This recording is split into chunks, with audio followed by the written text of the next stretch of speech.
The moon was full and shining bright, and there I was in the heat of the night. I found this place I'd like to go, even though it's far from home. It all made sense as I watched the crowd, the things I heard. This place was wild. The lights were low, people everywhere, sounds of love screaming through the air. It was there I fell in love. It was there I found my passion flowing, and far from my mind was the world I left behind. I used to think how it would be to find someone who needed me, and it was there my dream came true, 'cause it was there that I met you. Well, good evening and welcome back to another episode of Memories of a Musician. I'm your host, Vito DeSalvo. And this evening we have a wonderful program for you. We're actually going to travel to South Africa, where I was on tour in 2007. And one of the members of the rhythm section, I was the music director for an international artist by the name of Patrizio Buone at the time. And we had our drummer from London, Alex Toff, and myself, and the rest of the musicians were all from South Africa. So I met this bass player. His name is Trevor Donjeany. And we toured several cities in South Africa and worked together for a good while. The rhythm section toured with us everywhere we went, and of course every city we got maybe a different string section and whatever instruments we needed to pick up there. So Trevor Donjeany, I'm gonna read a little more about him later before I bring him onto the program. But I'm going to show you a picture of Trevor and I. This is us in the dressing room. So this is a long time ago, 2007, I believe it was maybe November of 2007. And we remained friends for many years, all the way up until current, and even published some of his music here in the U.S. He's a writer, and besides playing bass, he's a very nice singer as well. And then he writes a lot of songs. I like to say in the older style of R&B. And this is, and I'm going to show you another picture here. And this picture here is us performing in, I think it was Carnival City, which is just a little north of Johannesburg. And you'll see right in the, on the far left is Trevor, on the far right, of course, myself. And then right in the center is Patrizio, who is the artist that I was with and his music director. And the guitar player next to him is a guy, in fact, the late Jethro Butto. Jethro, terrific guitar player, unfortunately passed away a couple of years ago. And then the singer next to him is Kurt Darren. And we were doing a song called Leafland, which is kind of an anthem in a way for South Africa. You got to realize that South Africa, they have 11 official languages in South Africa, 11. And of course, the first one is English. After that, it's Afrikaans. And then, German or Zulu and German, I think. And, because sometimes South Africa was controlled by the Germans, the Dutch, the French, whatever. English too. So consequently, they have lots of different cultures within that culture. And so that was a fun tour. And I want to play, before I bring Trevor out, I want to just give you a sense. So, the bands, of course, are not as prolific as they once were. And in this current time, Trevor's doing a lot of solo gigs. Now he plays bass, so he does a lot of the tracks himself and records all that, and then plays bass and sings. Sometimes, just bass, sometimes sings with it. And so this will give you a sense, this video will give you a sense of what he does. Let me show you this.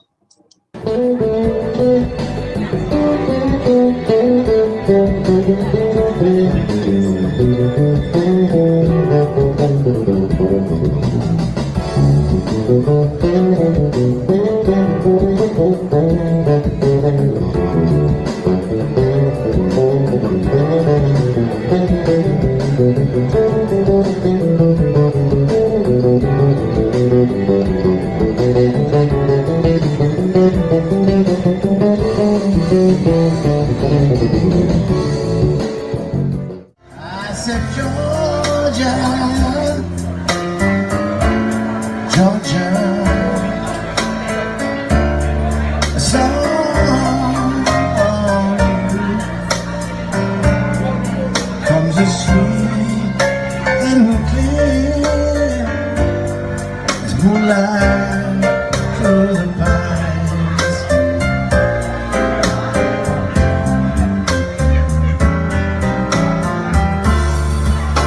How the wrong reach out to me, how the right smile tenderly, still in peaceful dreams I see the road leads back to you.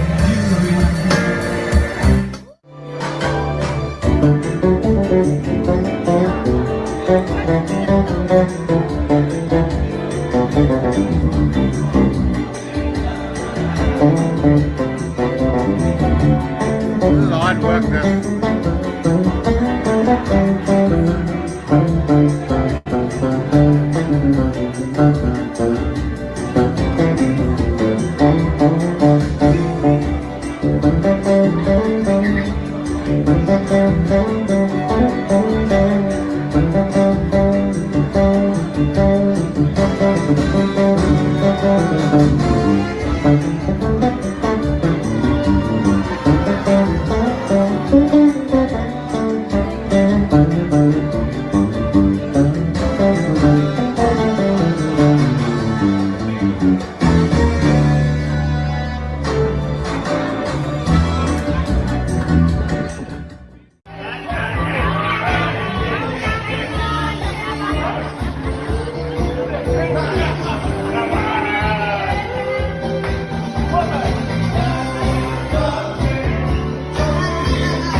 And there you have it.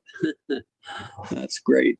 So I wanted to, that's fun. It's nice to see people out having fun. That's a big deal these days. I don't know if that happens enough these days, but it's wonderful to see people still out having a good time. So I'm going to read a little background about Trevor. Trevor Donjeany is a world-class musician with 45 years experience in the music industry. Beginning in 1980, Donjeany worked for the Holiday Inn circuit in Lesotho for a few years, working with the resident bands and backing international artists. He then moved to the Sun International Circuit in Mabatho, Thabanchu, Swaziland, and Botswana. Donjeany relocated to Johannesburg in the early 90s and was involved in many television and recording projects, as well as with numerous jazz and pop artists and theater shows, and was the bassist with the festival orchestra under the baton of Richard Koch. He worked with resident hotel bands and backed numerous international and local cabaret stars. For the last 14 plus years of Johnny Clegg's career, Donjeany was the bassist and vocalist for the Icon from 2007 to 2019 and toured the globe extensively. Countries he worked in included Lesotho, Swaziland, Botswana, Kenya, Mozambique, Zimbabwe, Namibia, Morocco, Ethiopia, Egypt, the United Arab Emirates, Germany, Switzerland, France, South America, the USA, Canada, Australia, New Zealand, Mauritius, and Reunion. So this, Trevor has been way all around the world performing. And Donjeany writes and records his own music and presently has a project band which covers a wide genre of music. He also has a solo performance project that covers all types of events and genres, as well as bass clinics, which are highly motivational in schools and universities. Trevor relocated to Durban in 2016 and performs with the Silk Band and solo performances. He continues to perform at corporate, private, and government events, as well as establishments like the Oyster Box and the Belito Lifestyle Center. So with that, ladies and gentlemen, I'm going to bring you, let's find Trevor. Here he is. Good morning, good afternoon, good evening. What time? It's a different time for you, about 6 hours difference. So, yeah. How you doing, Vito? Yeah, it's good to see you, Trevor. How you doing? You too. I'm good, thank you. Good, good. We had a good time together in 2007. It was a lot of fun touring around South Africa with you, and we made some good music together, and it was memorable, and that's why we're still friends, you know, after all those years, still connected, you know? Yeah, it was great. Yeah. So let me ask you, first question is, I always ask this question, is when did you begin studying music? What was your first instrument? And what was your inspiration to start a musical instrument? Well, I started studying a little 78-ish. I was still in high school. It was pretty late, but yeah. And at an academy, a music academy for a little while. And then I started playing with a dance band, a local dance band, playing dance music mostly and some pop. And then I always just had a leaning towards the bass guitar for whatever reason. Okay. And I picked that up and spent time with that. But my older brother, had been a professional musician for years, and they were out in Maseru, in Lesotho, at the Holiday Inns, and their bass player got fired, and they couldn't find anybody else, so they quit. Sometimes that's how things work, huh? Yeah, it was nasty at first because I was really green, and much older and seasoned musicians, you know. Sure. But it was a great opportunity. It was the start of my professional career, and you know, it's 45 years later. Wow. And you know, the reality is, when you are working with musicians that are much better than you, you learn quick and you learn a lot. Oh, right? yeah. They catch up, you know. Yeah. Better than you being the best person on stage. You're teaching everybody else, you know. Oh, and for years, for 20 years, you know, or more, actually. Yeah. So it was great. It was kind of hard at first, but when I got to the gig, I could read, but I'd never been in a reading situation. So I used to grab we had a cabaret artist every second week. We had a cabaret artist would fly out from Europe or the States, and we'd rehearse on a Tuesday. So I'd always go down early and grab the charts and grab the piano charts. Okay. The problem with that was that sometimes the bass would be playing some color voce things. It's just bass, piano, and the voice. And but I knew what the dots were. It was just a question of really spending time with it. Eventually, my reading was really good. But at first, it was the chord, you know. I have a photo I want to show, because this is you in the early stages of your playing. You're in the 1980, maybe 80s, early 80s. About 83, I'd say. Yeah. So that's an interesting picture. And you, so would you say that at what point you say music really became a passion and you knew you wanted to make your living with music? Oh, when I was still in high school. So that early, that was it. I didn't know how I was going to do it, but it was my passion. It was my dream, and things just fell into place, and opportunities came up. And I see. Good. So there's a South African trumpet player that pretty popular in the United States because he had a big hit here. His name is Hugh Masekela. Mm-hmm. And he had a big hit, and I know it was a big hit in the United States in the late 60s, maybe, called Grazing in the Grass. Yeah. And this is you playing with Hugh Masekela right there. Yeah, that was a few years ago before he passed on. Yeah. But I actually knew you from 1980 when I got to Maseru to my first gig, professional gig. They were out on tour for Southern Africa, but they didn't get to leave Lesotho for a while because of cholera that we had in some of the states. So they stayed for a while. That's the first time that I met you. I see. Okay, and I have this picture too. That's you and Hugh there. Yeah, we had rehearsals for some of the stuff we did a few years ago. I'm sure he toured even through the United States. Did he end up staying in the States? Oh yeah, he lived there for a very long time. Yeah. In Tanzania, and quite a few South African artists lived in the States. They were banned, so they couldn't come back home until after '94. Right. So at that point, or in 1980, when you came, they had come to do Lesotho, Swaziland, Botswana, and somewhere else, maybe Zimbabwe, but they couldn't leave, so they spent a lot of time there, and that's how they were staying in the same hotel we were playing in, so they'd come to the gig almost every night. Wow. And some would have a blow, you know. That's what you call it. Well, we call it jam session. Yeah. And you call it a blow. Yeah. That's cool.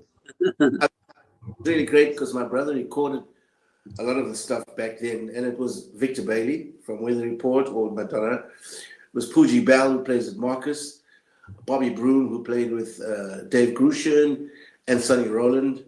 So, and they were really young. They were like 19 years old at the time. Oh yeah, wow. They were great players. That's cool. So I have a couple pictures. You spent a good bit of time in France, in Paris, huh? Yes, Paris. This picture. This is in Monaco. This is is this the band with Johnny Clegg?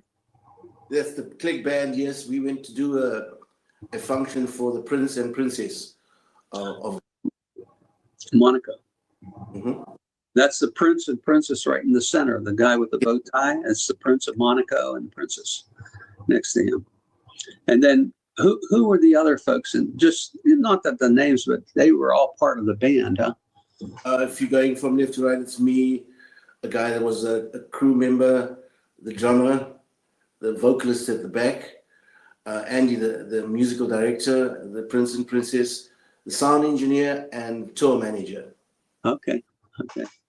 That's neat. That's a cool picture. And then I have this picture here, and this is you in Paris.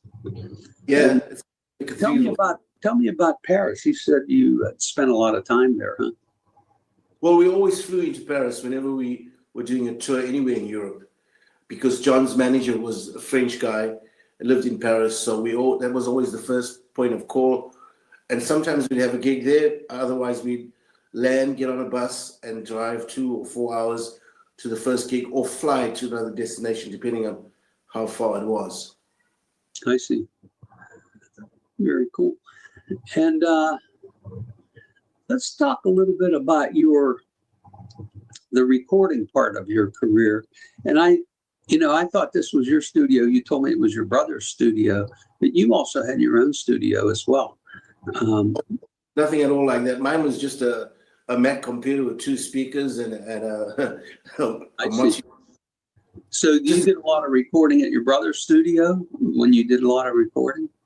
Initially, yeah, but all the stuff that I sent you, I'd actually done at home on my own. Oh, okay.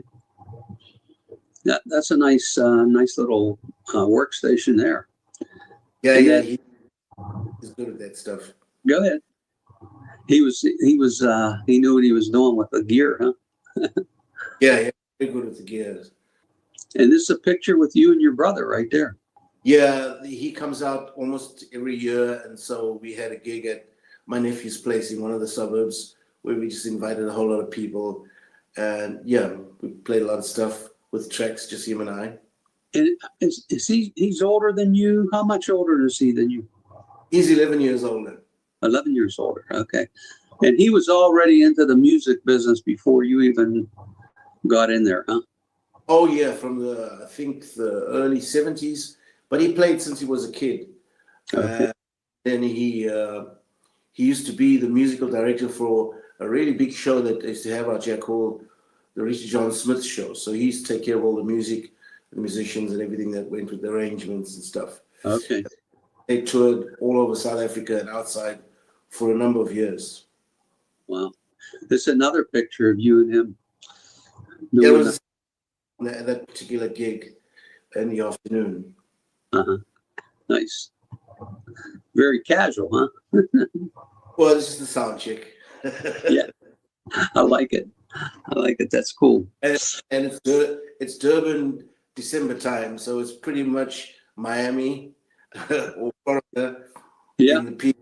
Yeah, it's that thing, you know. Yeah. And you lived in Durban. You moved from Durban to a small little town, maybe a little village. I don't know. The village, yeah. What's it called? Called Ifafa. Kilifafa. Yeah. And you said it's like 150 people live there, huh? Yeah, it's about 150 people. Nice. And you're very close to the shore, the ocean.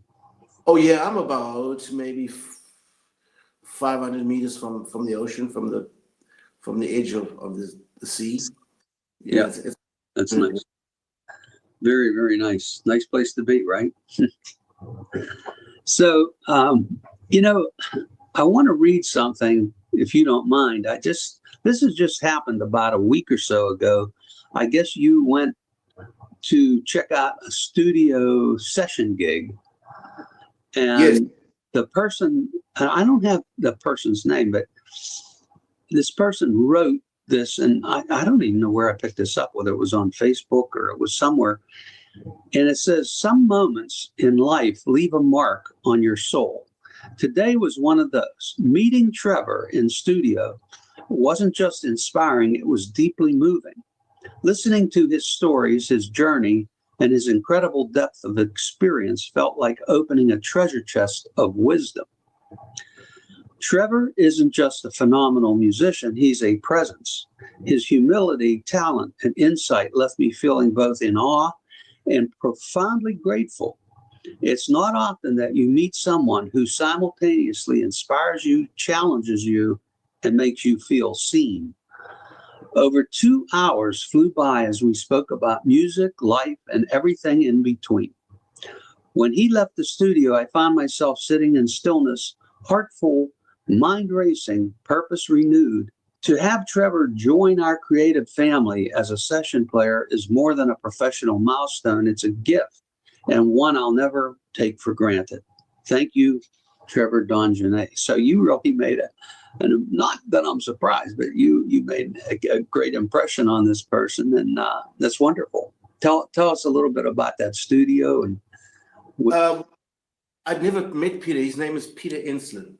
I'd never met him before, but maybe 30 years ago, or 25 or 30 years ago, when I was down in Durban playing for the Performing Arts Council, I spent 2 years down here doing stuff with the orchestra and the in-house band.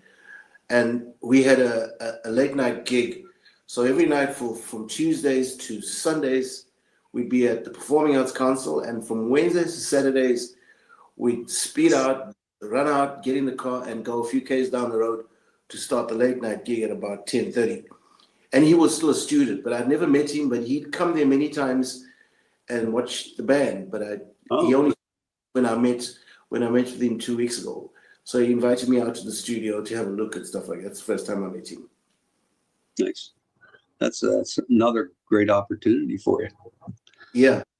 I have a little montage of it's kind of, again, like the one at the beginning that has a couple different segments of you, more solo stuff. So I want to play this now, and we'll let everybody see this here. Okay.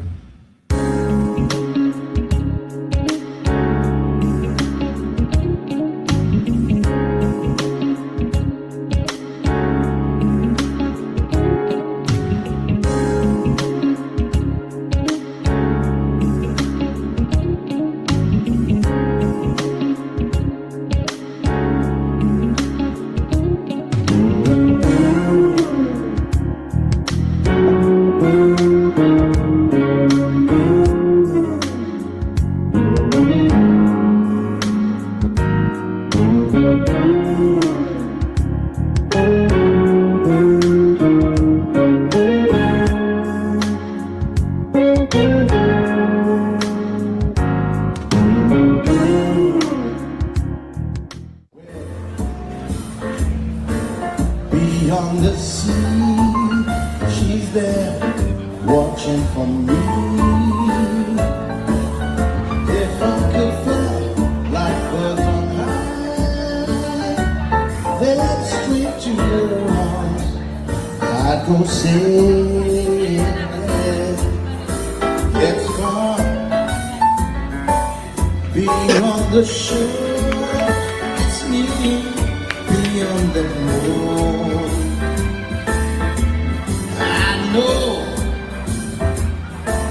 beyond the doubt, my heart will lead me there soon. We'll meet beyond the shore, we'll kiss just as before. Happy we'll be beyond the sea, and never again I'd go sailing.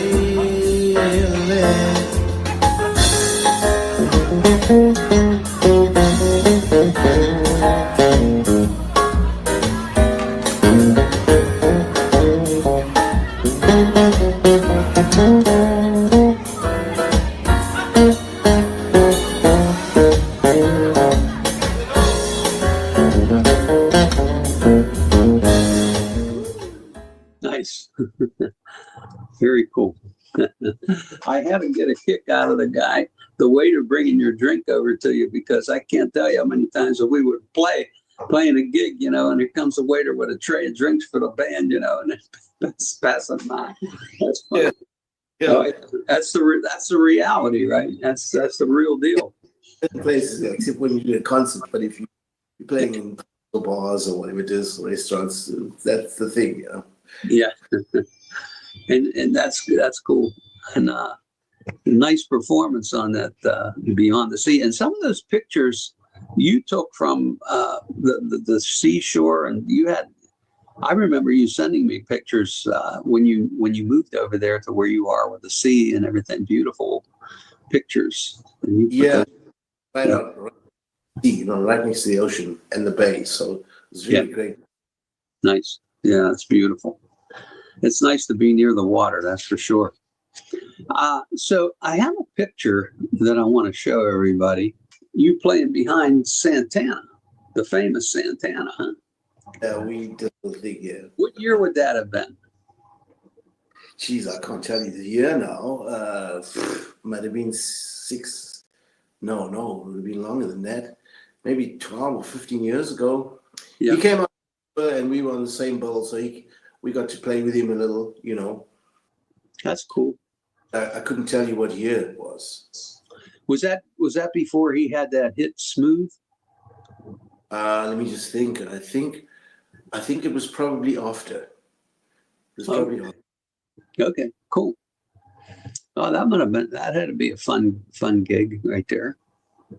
Yeah, it was. It was great to see him. I mean, he goes back so far from, what is it, the early 70s, or was it, when was Woodstock? It was early 70s, 60s? Yeah. 60s, 70s, yeah. Woodstock was like 68, I think, 69, 68. Yep. Yeah, so very long career and a comeback, which doesn't happen to everybody, you know. Usually fading to security, but in his case, he's had a great career, you know. Like quite a lucky guys, yeah. That's for sure. We can't deny that for sure. One of my favorite songs that he wrote is Oye Como Va. And my favorite recording of it, though, is Tito Puente's, the percussion. I'm trying to think of the name of the instrument now. It's escaping me. But anyhow, it's a great recording. The Tito Puente's band plays that Oye Como Va. It's great. It's a great arrangement and everything. So currently, you have a group called Silk, and also known as the Donjeany Trio. And I have a picture of the group playing again. It's an outdoor scene. Where would this be? What city is this in? Is this in Durban? About 45 minutes north of Durban. Okay. They have some performance venues, but it's a bunch of restaurants and a shopping mall and stuff like that. So they have a lot of music out there. In fact, every day there are 3 gigs every day, different places. Cool. Nice. So still a lot of opportunities to play down in South Africa, huh? Yes, I guess so. I guess it's better than some other parts of the world now. Obviously, things have changed. I miss Johannesburg for the high-end stuff that we used to do, and the circuit that I moved in, and the connections that I had, which was the orchestra, the corporate stuff, and some of the radio and television stuff that I used to do, and the jingle stuff. I had a studio I did a lot of jingles for. So that kind of thing, it's kind of sparse down here. Okay. But I traded off running around in circles in Johannesburg and spent 35 years there for a more tranquil life. So I have to travel, every time I go to Durban, it's 85 kilometers. It takes an hour to get there. Working further north, it's an extra half an hour. But, it's worth it, the peace and tranquility, and I go out and do that and come back. It's very different. That's good. Yeah. I remember when I was there in the early, it was 2007, but I had a string section in the first rehearsal I had in Johannesburg, and the string players most of them were from Vienna, and had told me that, there was a lot of opportunities at that time for musicians that played in orchestra, like string players and horn players and things, And they said, yeah, if you know anybody who wants to get a gig, tell them to come to South Africa. Well, back then there must have been, in the early 2000s, there must have been a lot of opportunities that maybe aren't there today, Yeah, in the early, probably the 80s, 70s, 80s, 90s, probably 90% of the orchestra was from Europe. Yeah. Different,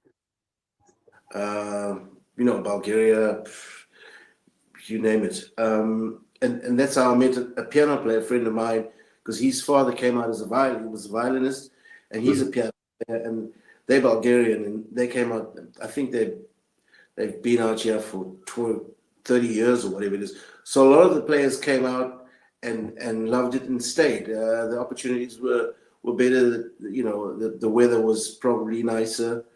And you know, when you're playing I don't know how it is in Europe, but if you had an orchestra gig out here, which has changed slightly now, you know, you'd have the salary, the pension, the medical aid, and a housing subsidy.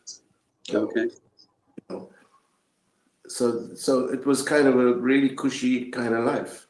Yeah. There's quite a lot of that now in certain parts of, because every major city had an orchestra that was funded at the time, I think, by the city council. But I think that's changed a lot now in some of the places. They have to find their own funding. Unfortunately, that's pretty much the case with, you know, with music, with the arts. I mean, if it weren't for corporate funding in the U.S., none of the orchestras or ballets or operas would exist. I mean, it requires a lot of funding. Yeah. Because just with the revenue they generate from their performance is just not enough to support the whole project, right? So, and that's the way it is here too, unfortunately. But so it's interesting. I have you'd sent me a video of your band Silk here playing a classic, what we call standard tune called Misty. And it's by Earl Garner. And Earl Garner, he was from Pittsburgh, where I'm from, and where a lot of the musicians, of course, that I know. And this song, Misty, was like kind of, he grew up playing this song because, you know, it was a local writer and artist that did this song. So it meant a lot to hear you guys in South Africa playing Misty. I think it's very cool. So I have a little clip of it I want to play. It's not the entire song, but I'm going to play a little part of it. And there's a part of it that features you playing a little solo in it too.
There you go.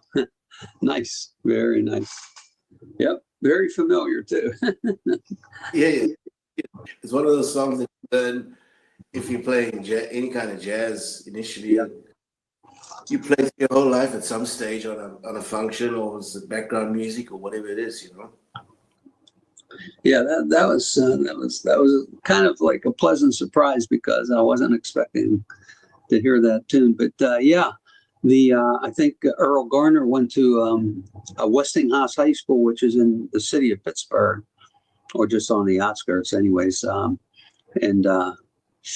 Yeah, a very famous Pittsburgh musician. There are a lot of great musicians that came out of our area. You probably know Henry Mancini. You know that name. Stanley Turrentine, Art Yes. Blakey. I mean, these are all Pittsburgh guys. You know, there's a ton of them who came out, and there's a ton of great musicians in Pittsburgh too. So if you ever want to come to Pittsburgh, I'll hook you up with some gigs up here. You know, up there, I should say, because I'm no longer there myself. But I think it's a rich area in terms of music.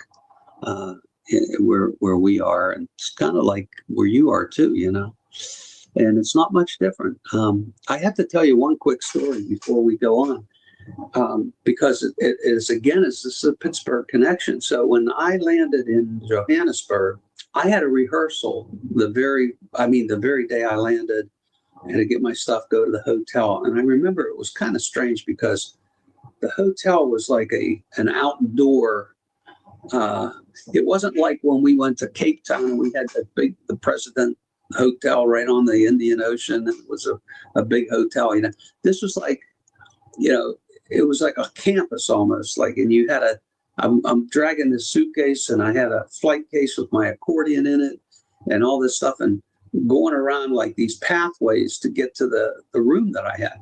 So anyhow, I dropped my stuff off, and then I had to do a rehearsal with a string section, just a string section. I had not met you or Jethro or, you know, Alex was there, our drummer. But anyhow, just a string section. So I had my rehearsal, and afterwards I went to, there was a restaurant right outside the hotel. So I went to get a sandwich, a hamburger or something, you know, sitting on the table right there. And you got to realize how far I am from the United States. It's not a hop, skip, and a jump. It's pretty far. And sitting on the table is a jar of Heinz ketchup and Heinz mustard.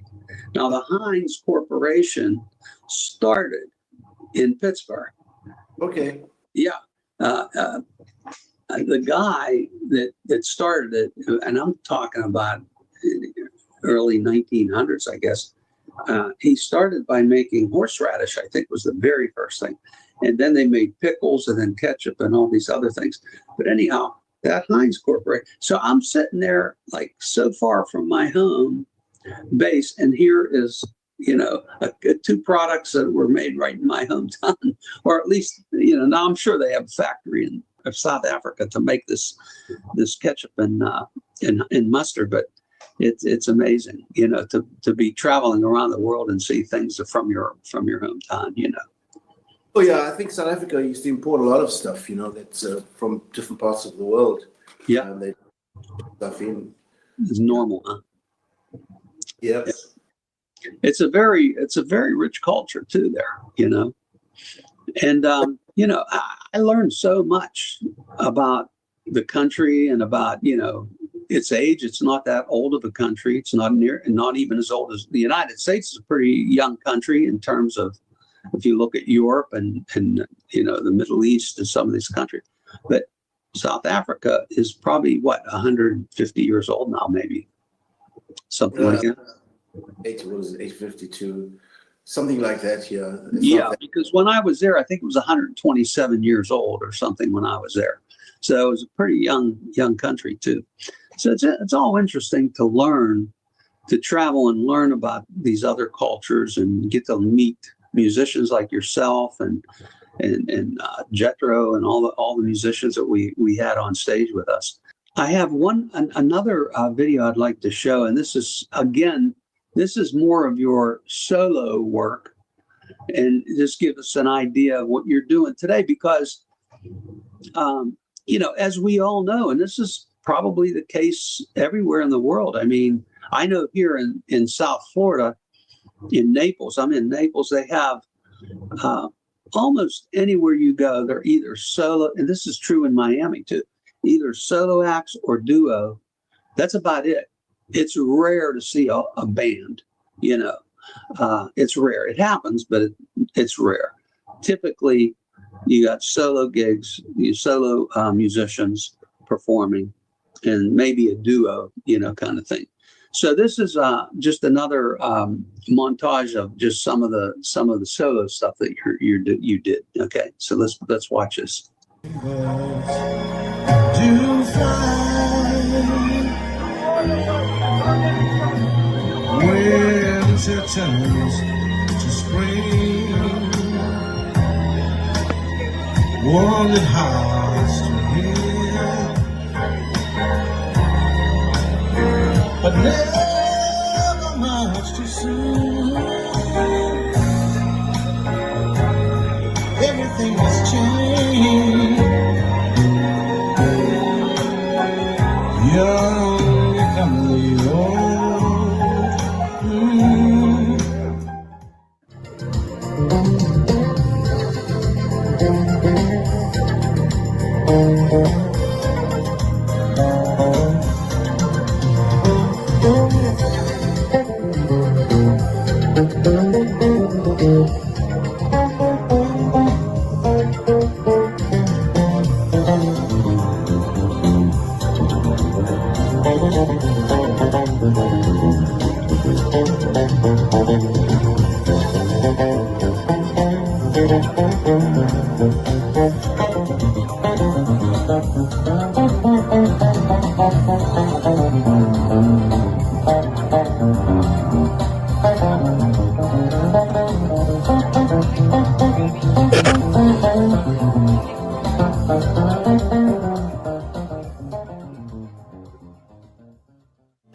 All I know is every time you hear, I feel a change. When something moves, I scream your name. Look what you got me doing, darling. I can't get enough of your baby. Oh, I don't know why. I can't get enough of your baby.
There you go.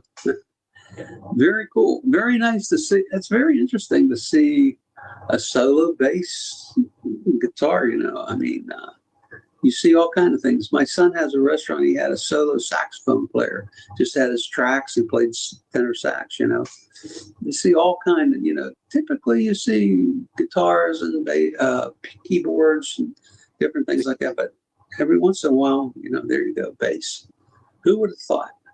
Well, I had with a way of using the bass, with the tracks, but I also knew that I didn't want to, and I couldn't play bass solos all night. So I had to take a bunch of standards and some funk tunes and pop tunes.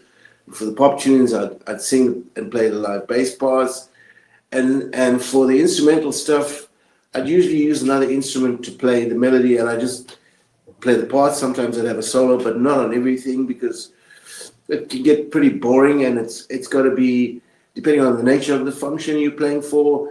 Sometimes it's just like the circuit hotel gigs where you're just playing background music while people are eating. Mm-hmm. They're not even in Jaco Pastorius solos. So I had to find a way to do it, and as far as I know, I'm the only person that does that with the bass in terms of. No, definitely. I mean, I personally don't know anyone here that does bass, you know.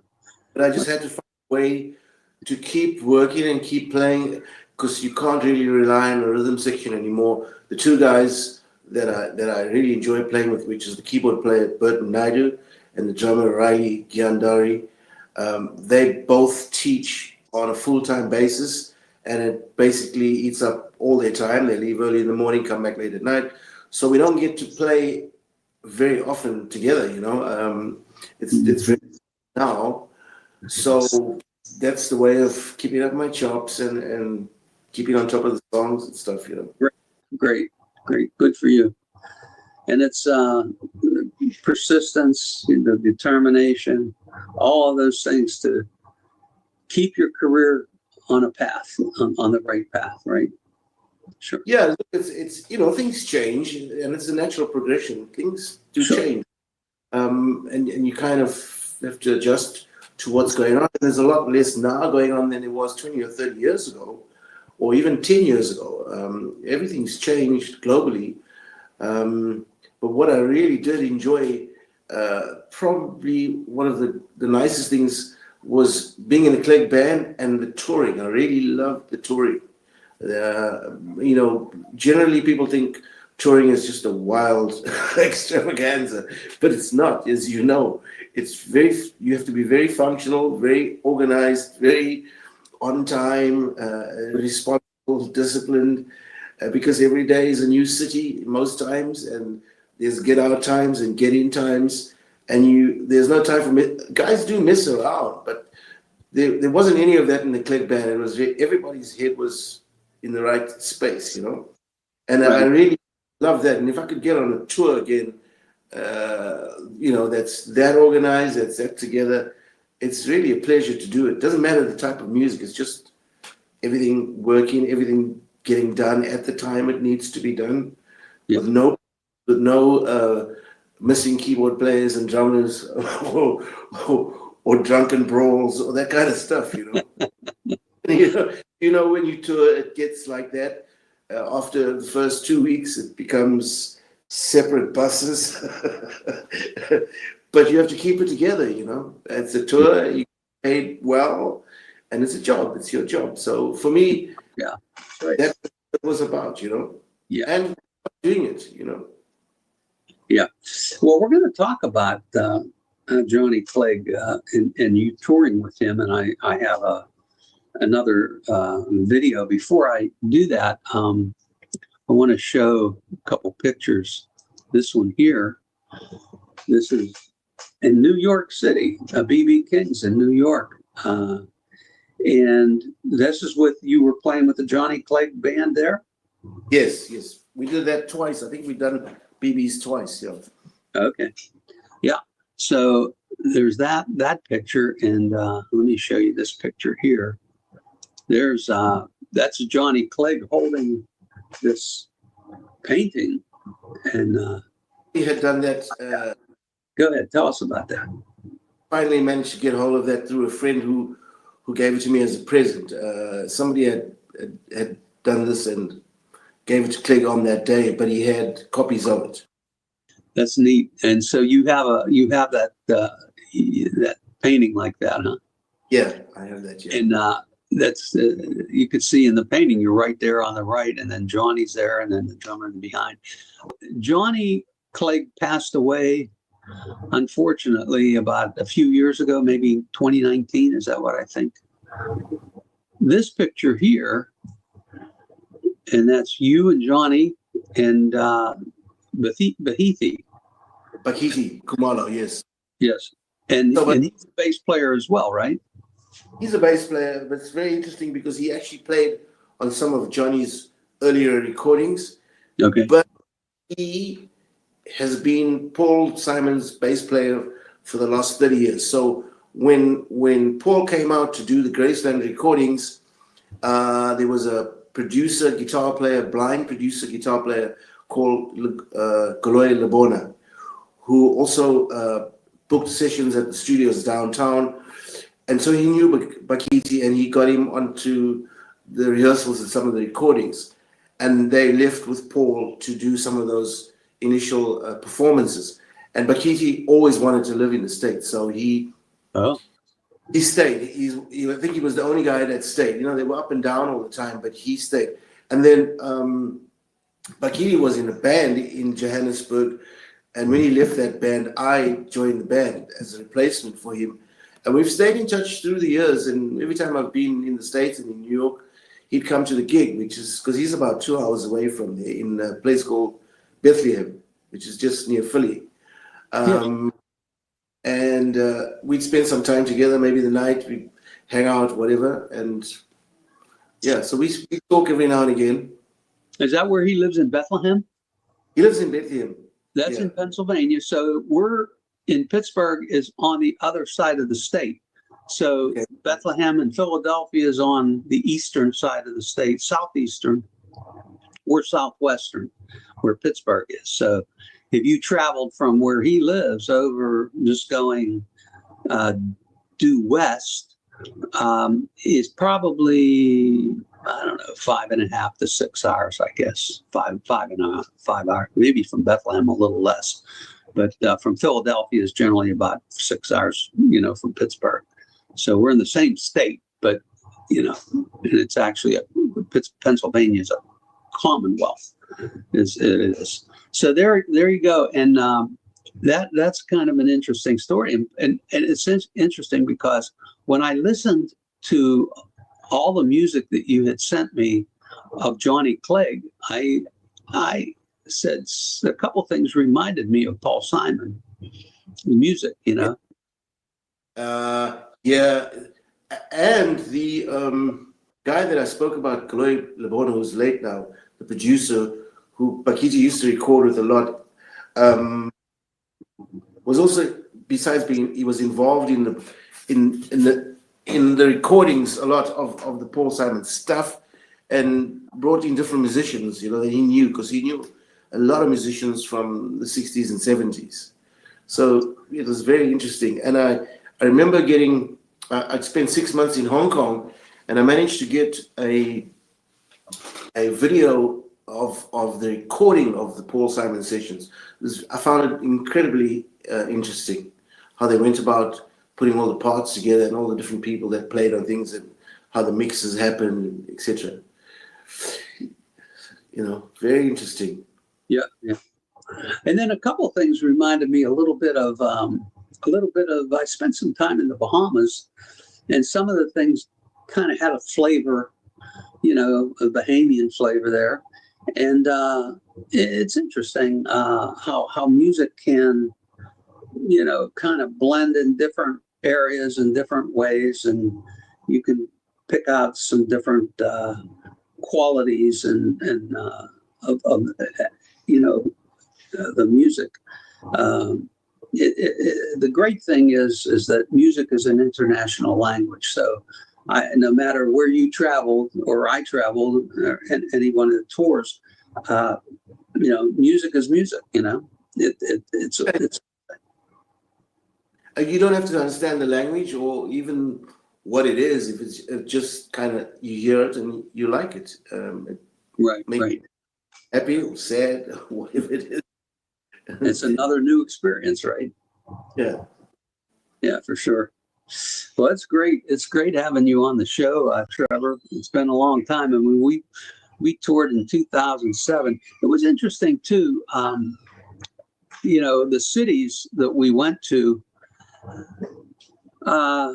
Port Elizabeth, and then Johannesburg, of course. And when we landed in Johannesburg, we had rehearsal, but we didn't perform there till the end. We came back there, and then like the Cape Town, like flying for all these different cities was like, each flight was like a 2-hour flight, to get to where you're going. It was 2 hours, and then Johannesburg, Durban is an hour. Johannesburg, Port Elizabeth is probably an hour and a bit. Yeah, they're pretty far away from each other, but nowhere near as far away as some places are in the States, Right. But where I lived, like for instance, Pittsburgh to Miami is a 2-hour flight, a little over 2 hours.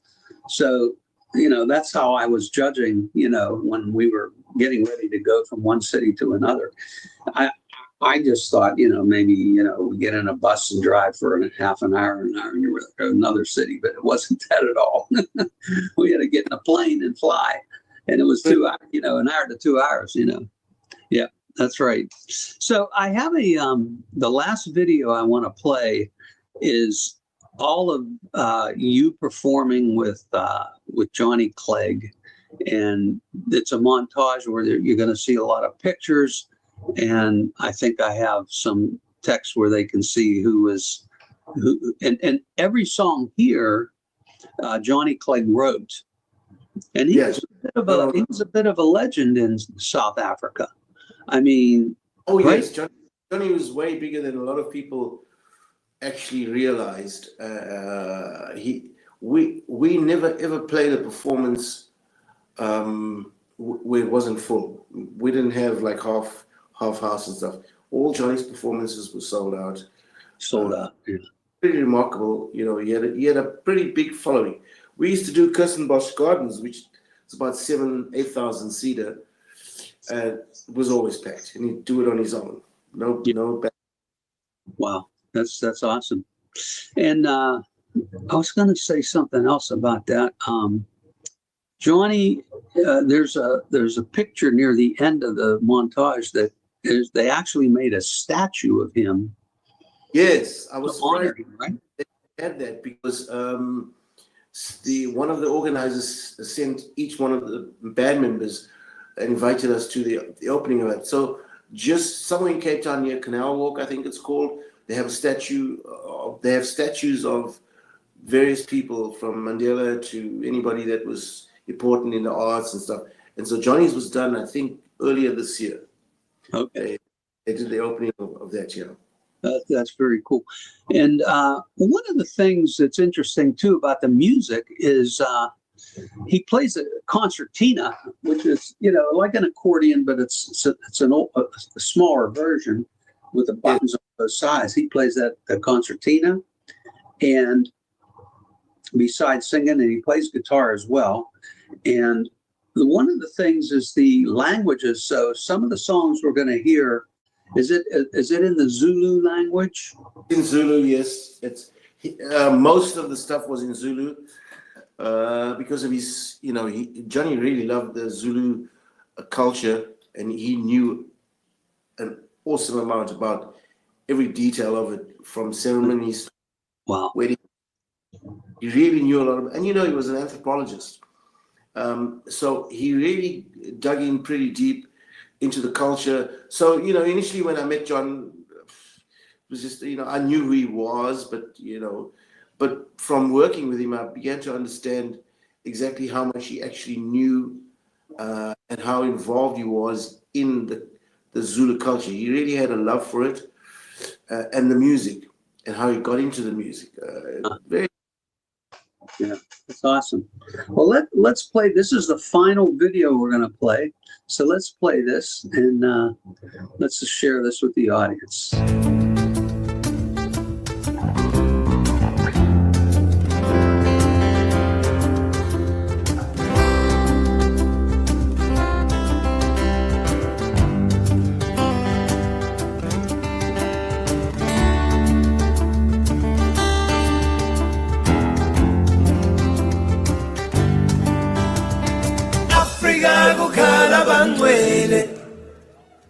Africa kukhala bangwele wema, Africa kukhala bangwele, Africa kukhala bangwele wema, hallelujah,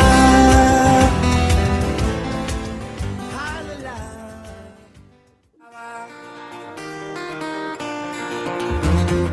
We baba, kunzima kwelomhlaba, we baba. Lomsebenzi uphokile we baba, le mali ayingene awungathi leli viki lingaphela. We baba,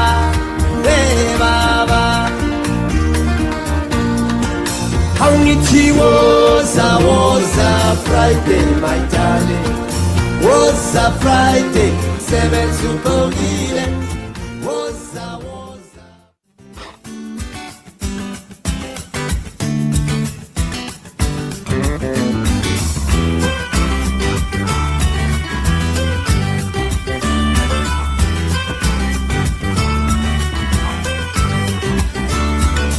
Mercy and bondage in the final war for peace. Peasants, rebels, outcasts, citizens, police.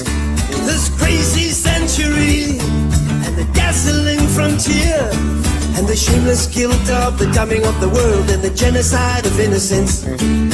Hackers, slackers, Generation X backpackers, tribesmen and rock stars in silicon screens, virtual emotions and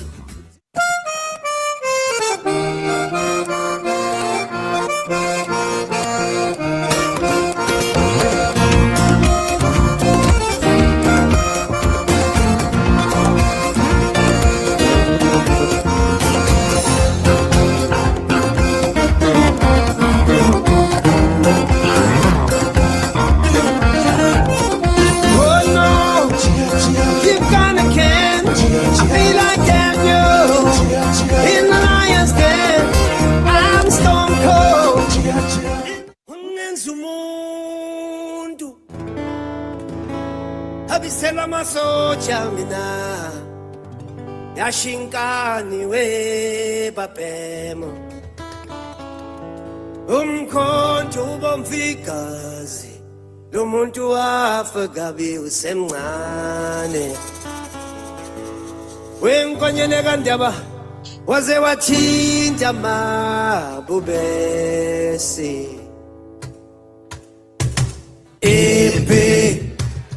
onansibieza ubani bengathinta amabubesi onansibieza ubani bengathinta amabubesi onansibieza ubani bengathinta amabubesi onansibieza ubani bengathinta amabubesi.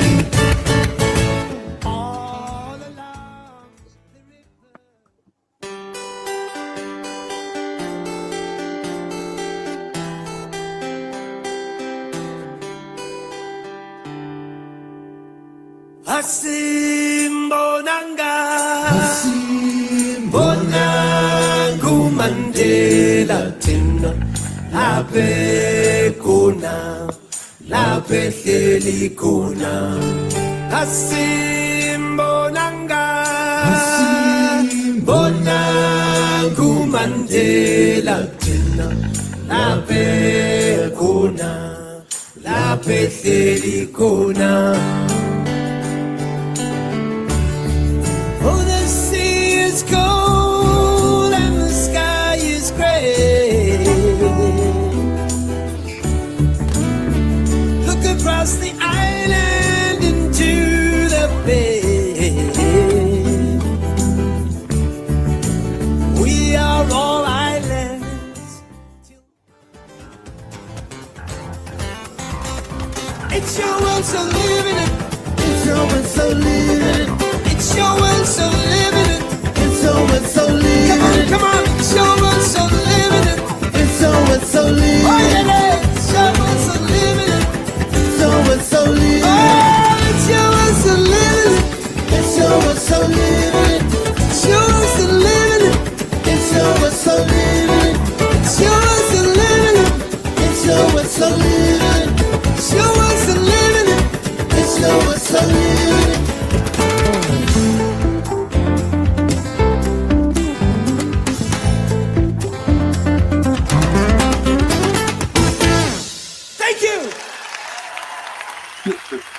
Wow. Very cool. Very nice. Love that music. Yeah. Yes. lot of nice grooves. You know what I mean? A lot of different feels and really nice. And you know, it's interesting with the language too. You know. Yeah, he mostly wrote in Zulu, except for a few others. And I think there was one song we used to play on the tours that was Afrikaans and Zulu. Okay.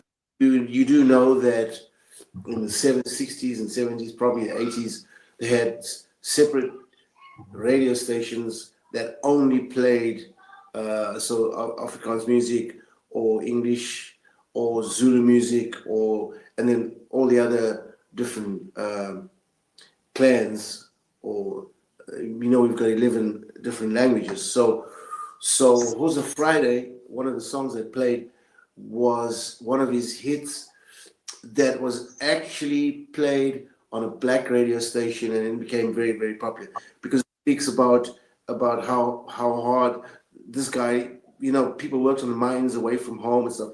So they write these letters saying how hard it was through the week and how hard they had to work, and they couldn't wait for Friday. So that's what Hosa Friday generally is about. I see. Yeah. And that one song, Asi Bonanga, was written about Nelson Mandela. That's why I put the picture of him up there, because tell us about that a little bit.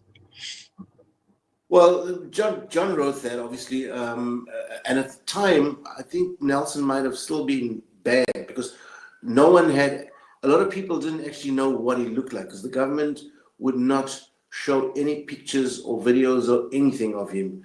Is that right? Yeah.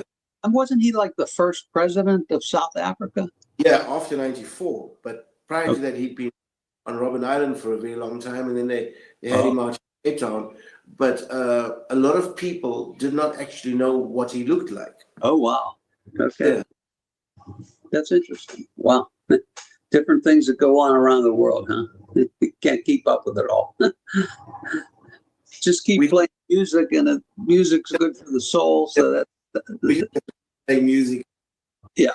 But I concentrate on the music. That's all it is, That's great. Well, Trevor, it's been a pleasure, an honor to have you join us from South Africa.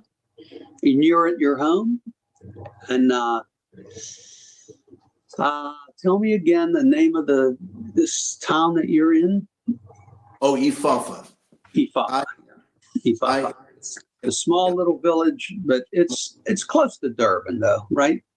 Well, on the West Coast. Yeah. I was driving along the freeway. Yeah. Well, it's good. I hope I get to see you in person again sometime before it gets too late. But thank you very much for having me on the show. I'm very honored that you asked me to do this. For sure. Yeah, and stay in touch. Keep sending me your new music when you compose. I love it. So I love your music, and send it to me, and see what we can do with it. Okay. Yeah. All right. You thank Lana for me as well. I will. Thank you. You have a great day. Thank you, Vita. Take care. Take care. You too, Trevor. And there you go. Our little trip to South Africa, right? With Trevor Donjeany. Very talented musician, bass player, singer, composer, songwriter. And a wonderful, wonderful guy. Just a great guy. Looking ahead, next week we are traveling back to Pittsburgh, Pennsylvania, where we feature Matt Welch. Matt was a former student of mine on piano, trombone, and composition. He has had an interesting career diverting from music to the corporate world. Now retired from his corporate career, Matt is playing trombone with the Pittsburgh group In Transit.